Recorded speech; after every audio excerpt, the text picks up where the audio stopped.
While most Americans were watching football or chatting around a backyard grill, American tanks, self-propelled howitzers, and hundreds of other armored fighting vehicles were landing on the shores of northern Germany. After 8 years of do-nothing, reckless policies to prop up national security, the progressive one is using his final days in office to alienate allies like Israel and the Philippines and antagonize Russian President Vladimir Putin. Meanwhile, ISIS, North Korea, and Iran go untouched by Obama, and the U.S. porous border is like a welcome mat for every illegal immigrant and terrorist wishing to step through the wide open door to the United States. As we reported last week, over 3,500 troops from the 4th Infantry Division in Fort Carson, Colorado, will be deployed to operate the 87 tanks and 144 Bradley fighting vehicles.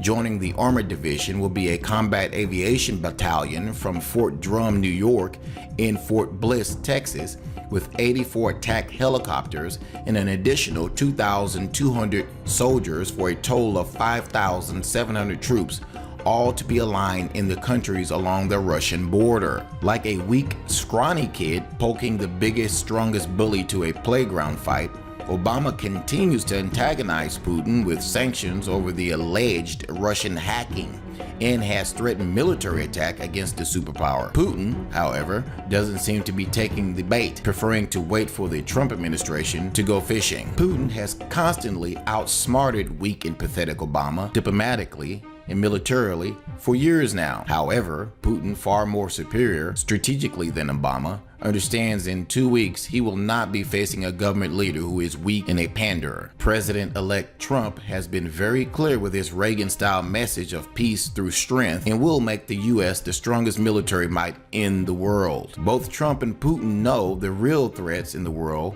North Korea, Iran, ISIS, and China. Though Putin is leaving the door open with China should things go sour with the U.S. He seems to be more willing to work with the Trump administration in forming a new superpower alliance. He and Trump have been in communication with each other, and both have stated their willingness to work together. Yet, that hasn't stopped George Soros' puppet, Obama, from doing as much damage to national and world security in his last few lame duck weeks. With this latest move, it is apparent the anointed one is trying to create as much chaos as he possibly can before the door hits him in his ass on his way out. Operation Atlantic Resolve, as it is being called, is the newest phase in adding and keeping a U.S. armored brigade on the European NATO front, and will operate on a 9-month rotational basis. With its headquarters based in Germany, the brigade will first enter Poland and then disperse throughout 7 countries from Estonia to Bulgaria,